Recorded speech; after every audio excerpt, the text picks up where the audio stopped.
scene. Gonna grab make it rain, make it rain. Grab your attention, make it rain, make it rain. If it smells like mafia, then you better light a match.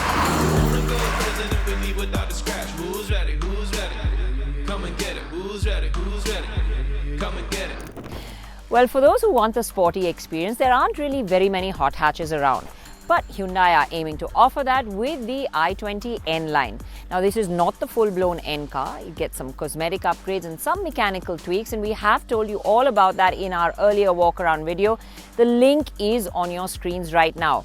But for those of you who want a quick recap, here's what you get with the N Line. There are a load of styling changes to give it a racier look. Up front, you get a sportier dual-tone bumper with the fogs deeply inset and a new splitter. The grille has the checkered flag pattern, and while there are large gaping gaps which look like there are bits missing, it is a part of the design. The grille also sports the N Line logo that is now seen on the front fender, alloys and tailgate as well. There are new 16-inch alloys and red calipers, as well as red accents on the bumper and side sills that add to the sporty flair. The rear is also more athletic looking, with a new bumper with a diffuser, as well as twin exhaust pipes, a spoiler with side wings and a dark chrome garnish across the tailgate. Inside, it's pretty similar to the standard car, but there are red highlights across the cabin and on the new checkered patterned upholstery. It also gets red ambient lighting, sporty metal pedals and a new 3-spoke steering that looks quite smart, and the DCT variants get paddle shifters as well. The gear knobs also get the N Line branding and red accents. The rest is the same as the regular i20, and it remains a practical car with a spacious backseat and boot. So you've seen the interior and exterior upgrades of the N Line, but what we're here to do today is test how those mechanical tweaks function and how much better the N Line really feels out on the road.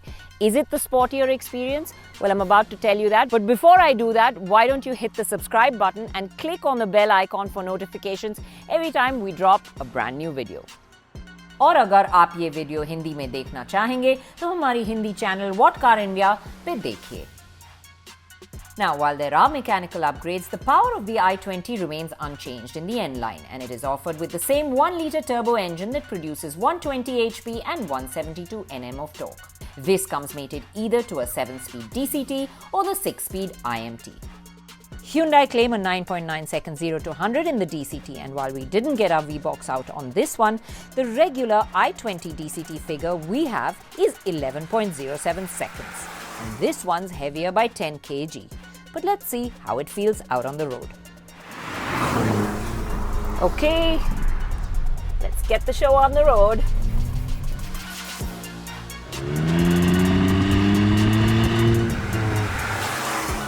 You've got a nice, sportier exhaust note.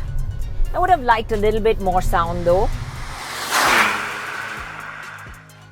It actually sounds nice and raspy on the outside, but once you're inside the car, it gets quite muted and doesn't sound quite as sporty as some of the aftermarket exhausts can.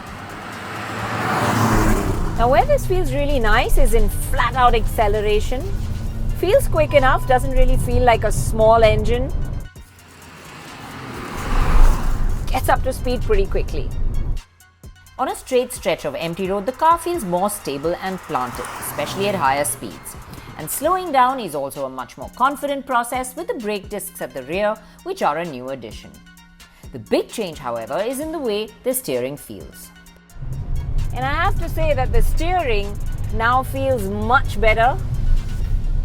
Off-center, it's much nicer. Round corners, it gives you a very nice connected feel.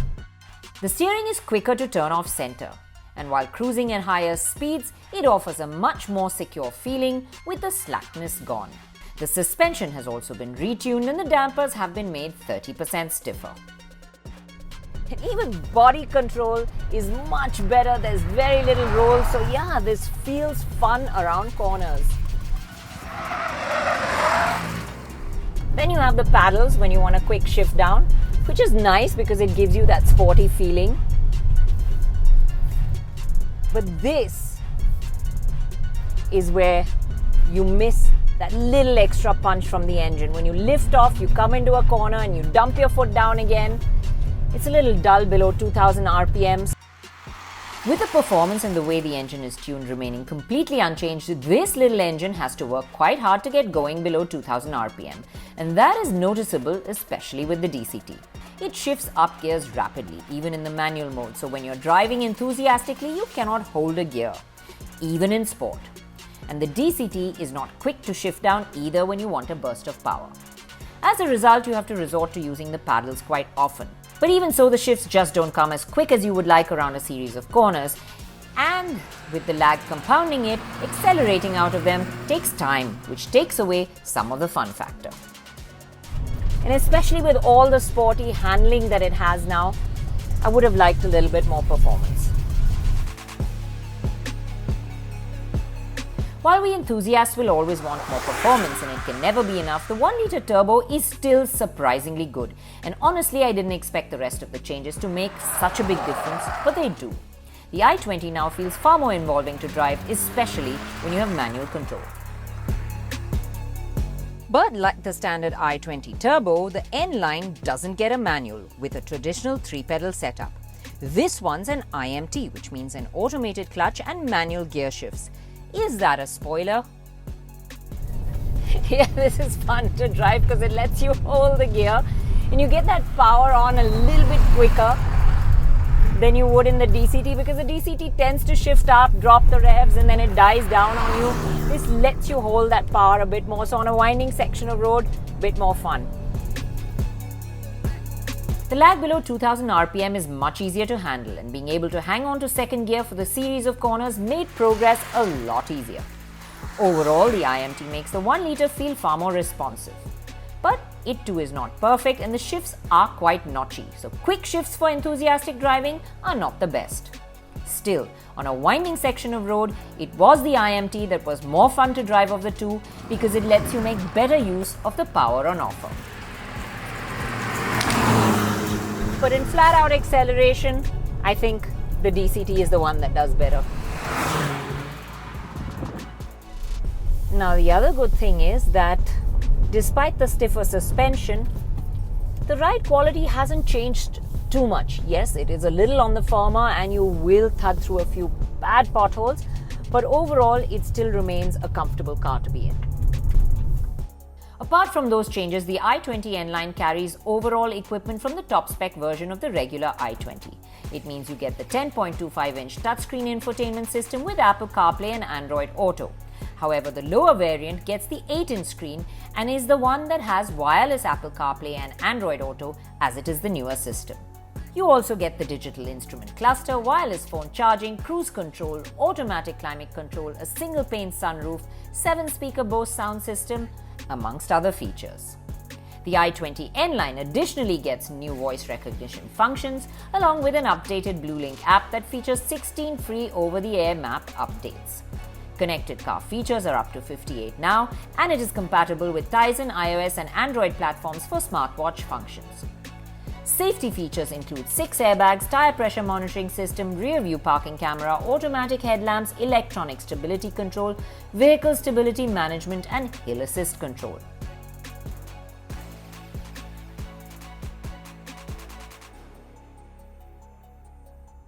Now, some of the features I've been wanting to try out are things like the voice commands to open the windows, open the sunroof. Let's give that a go.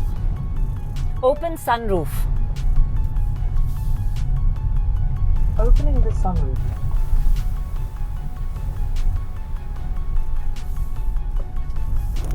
Okay, so the sunroof worked well enough. Now let's try the driver's window.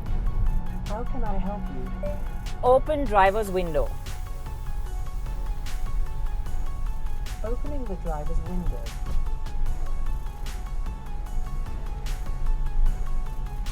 How can I help you? Close driver's window. Closing the driver's window. So it's very intuitive. Here's the commands well, works well, but would have been a lot quicker to just press the button and open the window. However, I think for the sunroof, it's quite cool.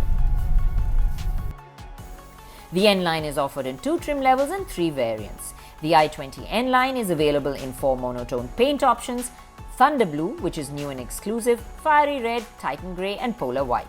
And the 2 dual paint options are Thunder Blue or Fiery Red with a Phantom Black roof. While the price difference for the IMT variants may seem quite a lot, one has to remember that the regular i20 IMT doesn't get a fully loaded variant. So when you consider all the extra features, it is worth the extra money. And you can judge the value by the marginal price hike of the DCT, which is a top-end to top-end comparison. So the Hyundai N Line is not only about those interior and exterior upgrades that make it look a whole lot nicer and sporty as well, but there are changes under the skin that make it better too. The steering feels far more connected, it goes round corners in a far more composed manner now, so yes, it is a more involving drive overall. Of course, we would have loved some more performance, and that would really have been the icing on the cake and made it truly a hot hatch.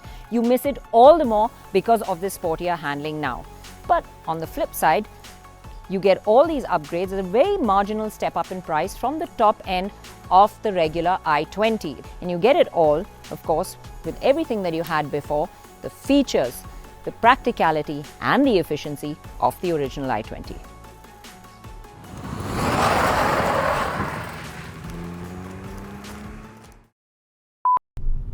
Sorry, I didn't understand you. Please try your command again after the beep. Every time I do it, someone's passing me in the frame. I want to murder somebody just now. I still didn't understand you. What were they saying? Anywhere to set, to mod up, to. Okay.